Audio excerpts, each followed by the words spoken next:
नमस्कार, वंदे मातरम। मैं हूं श्यामगिरी। आप देख रहे हैं हमारा चैनल मुद्दा भारत का। मुद्दा भारत का यानी मुद्दा आपका। आज हमारे साथ में हमारे वीडियो में है विशेष मेहमान अनिल गलगली जी। सर, आपका स्वागत है। अनिल गलगली जी के बारे में बात करूं तो भ्रष्टाचार के खिलाफ जो है इन्होंने पूरा तहलका मचा रखा है, खासकर प्रशासन में और सरकार में भी। ये आरटीआई एक्टिविस्ट हैं और आरटीआई के जरिए जो है सरकार में क्या क्या हो रहा है उसकी पूरी जानकारी निकालते हैं और मीडिया तक पहुंचाते भी हैं। तो अभी जो ताज़ा जानकारी ये है कि कोविड काल में 4,000 करोड़ का घोटाला हुआ है या उसका हिसाब नहीं मिल रहा है। इसके बारे में उन्होंने आरटीआई निकाला था। हम विशेषकर इसी बात पर हम चर्चा करेंगे। हम पिछले वीडियो में भी इसी पर चर्चा किए थे कि 4,000 करोड़ का सरकार के पास हिसाब ही नहीं है। तो सर, आपका स्वागत है एक बार हमारे चैनल में पहले तो। और क्या कहेंगे सर, जो सरकार में इस तरह चल रहा है करप्शन का, आप लगातार करप्शन के खिलाफ आवाज उठाते रहे हो, तो अब जो 4,000 करोड़ का जो हिसाब किताब है, क्या है ये मामला पूरा? देखिए कि मुंबई में जब कोरोना चरम सीमा पर था जी, तो बड़े पैमाने पर पैसे खर्च हुए। पिछले दिनों एक कार्यक्रम में जो कमिश्नर इकबाल सिंह चहल जी, इन्होंने दावा किया था कि 4,000 करोड़ रुपए कोरोना पर खर्च हुए हैं। जी, तो हमने 12 अक्टूबर 2023 को एक आरटीआई का एप्लीकेशन किया कमिश्नर ऑफिस में कि हमें इसका पूरा ब्यौरा दिया जाए। दुर्भाग्य से कमिश्नर ऑफिस ने हमारे एप्लीकेशन को उप प्रमुख लेखापाल आरोग्य विभाग के पास ट्रांसफर किया। उन्होंने भी कहा कि हमारे पास कोई भी रिकॉर्ड उपलब्ध नहीं है। उन्होंने वो एप्लीकेशन डिप्टी म्युनिसिपल कमिश्नर आरोग्य के पास ट्रांसफर किया। जी, उनके पास भी वही जवाब था। फिर उन्होंने उस एप्लीकेशन को फाइनेंस डिपार्टमेंट में फॉरवर्ड किया, वहाँ पर भी रिप्लाई नहीं मिला। और फिर एक बार आकर उसी उप प्रमुख लेखापाल के पास वो एप्लीकेशन आया। जब हमने पूरे मामले को लेकर कमिश्नर को चिट्ठी लिखी कि ये गलत है, हिसाब नहीं दिया जा रहा है और मुझे हिसाब देने के बजाय आरटीआई में आप इसको वेबसाइट पर अपलोड करें ताकि हर एक मुंबई को पता चलेगा कि जो 4,000 करोड़ रुपए खर्च हुए वो कहाँ पर खर्च हुए। हमारी लिखित ईमेल की शिकायत के बाद कल सुबह 11 बजे माननीय कमिश्नर इकबाल सिंह चहल इन्होंने मुझे 3 पन्ने की एक रिपोर्ट भेजी। उस रिपोर्ट का अगर हम लोग जायजा लेते हैं तो कुल मिलाकर 4,150 करोड़ रुपए अब तक कोविड पर खर्च हुए हैं और अभी भी उनके अकाउंट में 80 करोड़ रुपया बैलेंस है। अगर पूरे के पूरे मामले को देखते हैं तो उसमें अलग अलग जो हेड है उसमें पैसे खर्च हुए हैं। सबसे ज्यादा जो खर्चे हुए 13 जंबो सेंटर। तो जंबो सेंटर को लेकर जो हंगामा चल रहा है, जंबो सेंटर में जो करप्शन हुआ है उस पर हमेशा चर्चा होती है। तो उसमें 1,467 करोड़ रुपए खर्च हुए हैं। उसके बाद जो मुंबई के जो अलग अलग म्युनिसिपल वार्ड्स है 24 और 7 हॉस्पिटल में 1,245 करोड़ रुपए उन्होंने खर्च करने का आंकड़े दिए हैं। उसके बाद जो ईओएचओ डिपार्टमेंट है, जो मेडिकल हेल्थ ऑफिस, उसके अंडर में जो अलग अलग है उस पर 233 करोड़ रुपए। और जो मेजर हॉस्पिटल पर जो मुंबई में 5 मेजर हॉस्पिटल्स है जो कोरोना काल में कार्यरत थे उस पर 197 करोड़ रुपीज। स्पेशल हॉस्पिटल 6 है, वहाँ पर उन्होंने 25 करोड़ रुपीज खर्च किए। और जो पेरीफियल जो छोटे हॉस्पिटल है 13 मुंबई में, वहाँ पर उन्होंने 89.70 करोड़ रुपए खर्च किए। ऐसे उन्होंने पूरे आंकड़े दिए। सबसे बड़ी बात है कि उन्होंने सीपीडी जो डिपार्टमेंट है जहाँ पर पूरे के मुंबई के खरीदी बिक्री का काम होता था वहाँ पर 263 करोड़ रुपए का खर्चा बताया है। और M&E ये काफ़ी इंपॉर्टेंट है क्योंकि इसी के तहत ऑक्सीजन प्लांट मुंबई में बिठाए गए, उस पर 376 करोड़ रुपीज। और जो ट्रांसपोर्टेशन पर सबसे ज़्यादा 120 करोड़ रुपए खर्च किए हैं, ये भी काफ़ी विवादित मुद्दा है। और उसके बाद जो फूड पैकेट्स, फूड ग्रेन, उस पर उन्होंने 123 करोड़ रुपए खर्च किए हैं।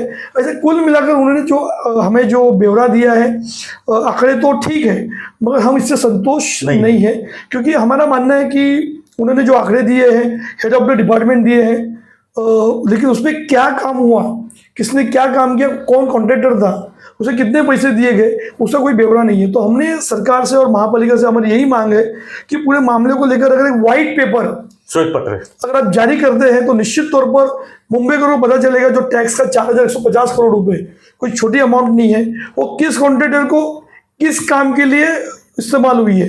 अगर आंकड़े ठीक होंगे, लोग उसको देखेंगे तो निश्चित तौर पर दूध का दूध पानी होगा। गलत हुआ रहेगा तो पुलिस और ईडी तो कार्रवाई कर ही रही है। अगर सही होगा तो मुंबई महापालिका के अच्छे काम के लिए उसकी पीठ भी थपथपाने का काम मुंबई का करेंगे। गलगली जी, एक चीज सामने आती है कि डेड बॉडी खरीदी के जो डेड बॉडी का जो बैग है उसको खरीदने में काफी भ्रष्टाचार हुआ है। उसमें जो है पूर्व मेयर किशोरी पेडनेकर की जांच भी हो रही है ईडी से। यानी 500 का जो बैग है उसको 5000 में लगा बिल बनाया गया है। तो इस तरह के जो अनाप शनाप बिल बना के जो अमाउंट बढ़ाए गए हैं, तो इसमें जो 4000 प्लस का करोड़ का जो मैटर है, इन्होंने खाली बता दिया यहाँ इतना खर्च हुआ, यहाँ इतना खर्च हुआ, यहाँ इतना खर्च हुआ, लेकिन इसका डिटेल कैसे मालूम पड़ेगा कि सही में उतना खर्च हुआ है कि नहीं। अभी हम बिल तो हम भी बना देंगे, कच्चा बिल एस्टीमेट दे देंगे आपको, लेकिन सही में उतना खर्चा हुआ है कि वो कैसे मालूम पड़ेगा। उसी के लिए हमने सरकार से और पालिका से मांग की है। श्वेत पत्रिका क्या होती है साहब, उसमें हर एक हेड के तहत क्या काम किया गया है, किसने काम किया है, कितना बिल पेश किया और कितना उसके पैसे दिए, और उसमें डिटेल्स होता है, तो वो जानकारी आएगी। जैसा अभी आपने जो किशोरी पेडनेकर जी का बोला, मामले की जांच चल रही है, ईडी और मुंबई पुलिस अलग अलग जांच कर रही है। आपको बता रहा हूँ कि जो M&E तो 376 करोड़ का जो मैं बात कर रहा हूँ, उसमें कल ही कॉन्ट्रैक्टर रोमिल छेड़ा को पुलिस ने गिरफ्तार किया है। यानी कहीं ना कहीं तो जो गलत हुआ है, क्योंकि जब हमने RTI में जानकारी निकाली थी तो 30 दिन की उसकी मियाद थी सप्लाई करने की, लेकिन अधिकारियों ने उस पर मेहरबानी करते हुए या कुछ लेन देन करते हुए उसे 45 दिन की मियाद की, लेकिन उसके बावजूद भी उसने सप्लाई समय पर नहीं किया। हमारी शिकायत के बाद उस वक्त 4 करोड़ रुपए का जुर्माना रोमिल छेड़ा और अन्य कंपनियों पर महापालिका ने लगाया था। तो मेरा मानना है कि अगर श्वेत पत्रिका निकलती है तो जो भी हो, सत्ता में हो विपक्ष में हो, जो आरोप प्रत्यारोप हो रहे हैं, जो हिरासत में लोगों लेके जांच चल रही है, कहीं ना कहीं तो सत्ता पक्ष के लिए भी अच्छा होगा, विपक्ष के लिए भी अच्छा होगा। और उन्होंने अच्छा काम किया तो श्वेत पत्रिका के जरिए उस बात का खुलासा हो सकता है। तो हमारी सरकार से यही मांग है कि श्वेत पत्रिका जारी करे, जो सरकारी वेबसाइट पर डाले। अगर उसमें कोई गड़बड़ होगी तो निश्चित तौर पर आम नागरिक हो या जो विपक्ष हो वो जाकर कार्रवाई कर सकता है। दूसरी बात, जब कैग ने भी इनसे इस तरह की जानकारी मांगी थी तो महानगर पालिका ने कैग को जानकारी देने से इनकार किया था। मेरा मानना है कि अगर आपने कोई गलत नहीं किया है तो आपको डरने की जरूरत नहीं है। जो गलत करेगा उसे सजा होगी। जो हम लोग कहते हैं ना कि चुकीला माफी नहीं, तो निश्चित तौर पर श्वेत पत्रिका निकलने की चाहिए। तो मेरी मुख्यमंत्री एकनाथ शिंदे आपके माध्यम से, आपका चैनल, आप जिस थाने शहर से आते हैं वो काफी करीब है, तो हमारी रिक्वेस्ट है कि माननीय मुख्यमंत्री जी से भी आप इस बारे में बातचीत करके अगर इसकी श्वेत पत्रिका निकलती है तो जो भी गलत किया होगा उसे सजा जरूर मिलेगी। सर, श्वेत पत्रिका में सब साफ तो हो जाएगा, लेकिन सवाल ये उठता है कि अगर इसमें जो करप्शन हुआ है, जिस तरह से ईडी जांच कर रही है, EOW जांच कर रही है, तो इसमें हमेशा आरोप ये लगते हैं कि पक्ष और विपक्ष दोनों मिल के खाते हैं, और इसकी वजह से जो है जिसमें जो इसका जो जांच का जो मेन सूत्रधार है वो बच जाता है। तो ऐसे में आप क्या लगता है आपको कि इसमें जो मिली भगत होती है, अभी कोरोना काल में एक तरह से लोग मर रहे थे, लोग समझ नहीं आ रहा था कि कहाँ जाएं, कौन सा हॉस्पिटल में जाएं, उसका अगर इस तरह गैर फायदा उठाया गया है तो कितना बड़ा ये देखिए, हमाम में सब नंगे हैं जी। और मेरा तो मानना है कि जब इस तरह के आरोप लगे कि मुंबई के कोरोना काल में करप्शन हुआ, तो दुर्भाग्य से ये जो सरकार है जी, सरकार को भी दोष देता हूँ कि उन्होंने आज तक ना इकबाल सिंह चहल का तबादला किया, कुछ नहीं, ना वेलारुसू का तबादला किया, ना किसी अधिकारियों पर गाज गिरी। जैसे जायसवाल नाम के अधिकारियों को ईडी ने बोला कि 6 घंटे इंक्वायरी हुई, वेलारुसू की हुई, कमिश्नर को ही बुलाया गया था, पूर्व उप महापौर को ही बुलाया। तो मेरा मानना है कि सरकार को भी जब इस तरह के आरोप लगते हैं, सरकार में बैठे हुए लोग ही जब इस तरह के आरोप लगाते हैं, तो उन अधिकारियों को प्रशासक के तौर पर रखना जरूरी नहीं है। तो मेरी मुख्यमंत्री से ये भी अपील है कि जब तक जांच चलती है, जांच का दायरा काफी लंबा है, कब तक जांच पूरी होगी, कौन गिरफ्तार होगा, कौन हिरासत में उसे लेंगे, ये बात की बात है, लेकिन तब तक उन अधिकारियों को उस पदों से मुक्त करना चाहिए जो वहां पर बैठे हैं, क्योंकि जांच को वो भी प्रभावित कर सकते हैं। जैसे कि नेशनल स्टॉक एक्सचेंज का जब एक स्कैम हुआ, उस वक्त हमने भी ये मांग की थी कि जो लोग बैठे हैं उनके ही अधिकार में जब उसकी जांच चलती है तो जांच प्रभावित होगी। तो हमारी शिकायत के बाद में कार्रवाई भी हुई।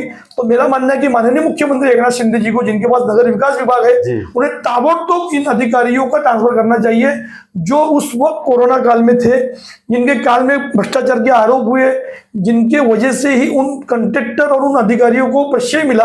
क्योंकि आपको बता रहा हूँ कि M&E ऑक्सीजन प्लांट की हमने शिकायत की, आज तक उसका ना कोई शिकायत पर कार्रवाई हुई। सबसे बड़ा दिक्कत ऑक्सीजन का ही था, ऑक्सीजन की वजह से ही लोग मर रहे थे, ऑक्सीजन मिल नहीं रहा था, और एक तरह से ऑक्सीजन के नाम से पैसे निकाल के इस तरह जो है भ्रष्टाचार हुआ है। अगर मैंने उस वक्त जो चिट्ठी लिखी तो उसमें मैंने बताया था कि जो 376 के बजाय एक काम 200 करोड़ का था जी, 176 करोड़ अतिरिक्त बताकर कॉन्ट्रैक्टर ने लूटे।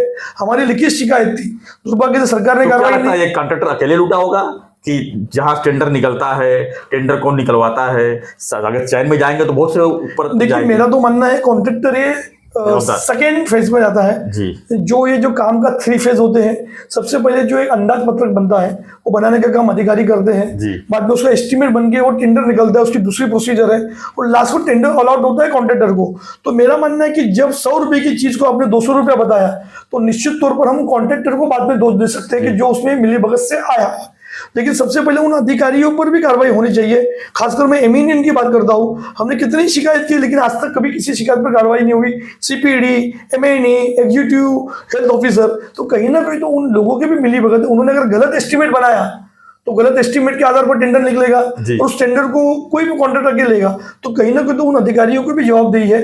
और खासकर जो प्रशासक के तौर पर कमिश्नर बैठे हैं, जो एडिशनल कमिश्नर बैठे हैं, उन पर भी कार्रवाई होने की आवश्यकता है। गलगली जी, आपने काफ़ी इस पे अनुभव लिया है इसके ऊपर। तो जो सिस्टम ये चलता है, जो बीएमसी का हो, चाहे मंत्रालय के थ्रू हो, चाहे प्रशासनिक जो भी चीज़ें आती है, तो क्या लगता है कि इसमें 1 रुपए का चीज़ अगर वो 5 रुपये बन जाता है तो इसके पीछे जिम्मेदार कौन कौन पड़ जाता है इसमें? क्योंकि चैन में बहुत से लोग होते हैं, सिस्टम में काफ़ी लोग इसमें जुड़े हुए होते हैं। देखिए कि मेरा तो मानना है कि महानगर पालिका जो सभागृह होता है, सबसे पहले एस्टीमेट बनाने वक्त गड़बड़ होती है, उसके बाद टेंडर के वक्त गड़बड़ होती है। कॉन्ट्रैक्टर जब उससे कॉन्ट्रैक्ट मिलता है तब वो जो पॉलिटिकल लोग उसमें इन्वॉल्व होते हैं कि किस कॉन्ट्रैक्टर को काम मिलना चाहिए।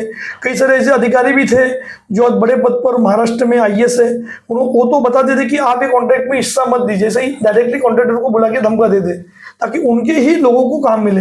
आज भी मंत्रालय से, नगर विकास विभाग से ही तय होता है कि ऑक्सीजन का काम किसने मिलना चाहिए, या आपका चद्दर बदलने का काम किसको मिलना चाहिए, बेड का कॉन्ट्रैक्ट किसको मिलना चाहिए। और आपको और एक बताता हूँ कि जो बेड, जो फैन लिए, वो इतना उसका किराया है, जैसे कि सुरेश कलमाडी का जो कॉमनवेल्थ का घोटाला था, उससे भी बड़ा घोटाला ये है। क्योंकि जो बेड का जो उन्होंने किराया लगाया, जो फैन का किराया लगाया, उसमें तो 10 फैन आ सकते थे। यानी कहीं ना कहीं तो अगर श्वेत पत्रिका जारी होती है तो निश्चित तौर पर जिसने चोरी की है, जिसने भ्रष्टाचार किया है, उसको सजा मिल सकती है। लेकिन क्या हुआ है कि हम सभी को इस प्रोसेस में गलत मानते हैं। ऐसा नहीं है, कुछ अच्छे अधिकारी भी है महानगर पालिका में, कुछ अच्छे कॉन्ट्रैक्टर भी है, कुछ अच्छे पॉलिटिकल लोग भी है। हम पूरे सिस्टम को तो दोष देते हैं, लेकिन उनमें कुछ अच्छे लोग भी, जिसकी वजह से सरकार चल रही है, महानगर पालिका चल रही है। कुछ अच्छे कॉन्ट्रैक्टर भी है जो गलत काम नहीं करते लेकिन उनको काम नहीं मिलता। तो निश्चित तौर पर एक पारदर्शक सरकार होने के नाते, जो अभी एकनाथ शिंदे, देवेंद्र फडणवीस, अजित पवार की है, उनसे मेरी मांग है कि इसकी श्वेत पत्रिका निकालकर अगर आप इसको जनता के सामने रखेंगे तो निश्चित तौर पर सरकार अच्छा काम कर रही है, पारदर्शक है, इसका मैसेज जा सकता है। तो सबसे बड़ी बात यह है कि जो आज जो कोरोना काल में जो जिन्होंने सब किया है वो तो आज विपक्ष में है, तो जो पक्ष इतना क्यों शांत बैठा हुआ है, समझ नहीं आया। क्या पक्ष और विपक्ष दोनों मिलीभगत है इसमें? तो साफ साफ समझ में आ रहा है। देखिए जब श्वेत पत्रिका निकलेगी तो उसमें पक्ष के लोग भी आएंगे, विपक्ष भी आएंगे, थर्ड पार्टी भी आएंगे। क्योंकि जब इस तरह का काम बढ़ता है, जैसे मैंने पहले कहा कि हमाम में सब नंगे हैं, जब ये बंदर बाट होती है, जब रेवड़ियां बढ़ती है, तो रेवड़ियां बढ़ने के बाद कोई पॉलिटिकल पार्टी का देखा नहीं जाता है, जो पहले पहुंचा उसको रेवड़ी मिलती है। तो महानगर पालिका में अगर हम लोग देखेंगे, जो जम्बो है, अभी दहीसर का जम्बो है, अगर मोलून के जम्बो में चले जाएंगे तो मोलून के जम्बो का कॉन्ट्रैक्ट किसको मिला? क्या वो एकनाथ शिंदे के करीबी थे? सिडको ने जो बनाए थे जम्बो सेंटर, उसका काम किसको मिला? बीकेसी में जब काम मिला तो दिल्ली की कंपनी कैसे आई? जब हम लोग तह तक जाएंगे तो सत्ता के लोग भी उसमें बराबर के हिस्सेदार है और बात सामने आएगी। उसी के लिए कोई भी पॉलिटिकल पार्टी श्वेत पत्रिका की मांग नहीं कर रही है कि जब श्वेत पत्रिका जारी होगी तो उनके लोगों को भी जो पोल खुलेगी, जब पोल खुलेगी तो उनको भी उसका नुकसान उठाना पड़ सकता है। तो सवाल यही है कि आखिर में पोल खुलेगी कैसे? क्योंकि पोल खुलने वाले लोग भी अगर इसमें शामिल हैं तो पोल के, तो मोदी जी कहते हैं ना खाऊंगा ना खाने दूंगा, लेकिन आज जो है अनाउंस होता है कि लाखों करोड़ की जीएसटी जो है जमा हो रही है, लेकिन उसका इस तरह का इस्तेमाल अगर हो रहा है, ये तो एक मुंबई शहर की बात हम कर रहे हैं। अगर पूरे देश की अगर बात की जाए तो जीएसटी से जो वसूला हुआ टैक्स का पैसा है, आज किस तरह उसका बंदरबाट हो रहा है, किस तरह उसका दुरुपयोग हो रहा है, किस तरह लोगों की जेब भर रहे हैं। अगर हम पिछले 5 साल का ही अगर ब्यौरा निकालेंगे तो पहले का स्विस बैंक जो है आज जो है फेल हो जाएगा, क्योंकि पहले लाखों में भ्रष्टाचार होते थे, अरबों में भ्रष्टाचार हो रहे हैं। बराबर अनिल जी? एकदम सही था। तो धन्यवाद सर, आप हमारे चैनल में आए, आपने काफ़ी अच्छी जानकारी दी। हमारा विशेष यही था कि 4000 करोड़ का जो हिसाब है, जो कोरोना काल में किए गए खर्च, आखिर में इसका हिसाब जो सरकार या बीएमसी जो अधिकारी है क्यों नहीं दे रहे हैं? हिसाब तो देना ही पड़ेगा, लेकिन हिसाब देगा कौन, ये सबसे बड़ा सवाल है। तो आपको हमारा चर्चा कैसा लगा हमें कमेंट बॉक्स जरूर लिखिए। और हमारा एक रिक्वेस्ट है जो हम वीडियो पर शुरू करने से पहले बोलना चाहिए था लेकिन अभी बोल रहा हूँ, चैनल को अगर आपने सब्सक्राइब नहीं किया है तो प्लीज़ सब्सक्राइब कीजिए, हमारा फैमिली मेंबर बनिए। हम रोज़ जो है कुछ ना कुछ मुद्दों को लेकर आप तक पहुँचते रहेंगे। धन्यवाद। जय हिंद, जय महाराष्ट्र।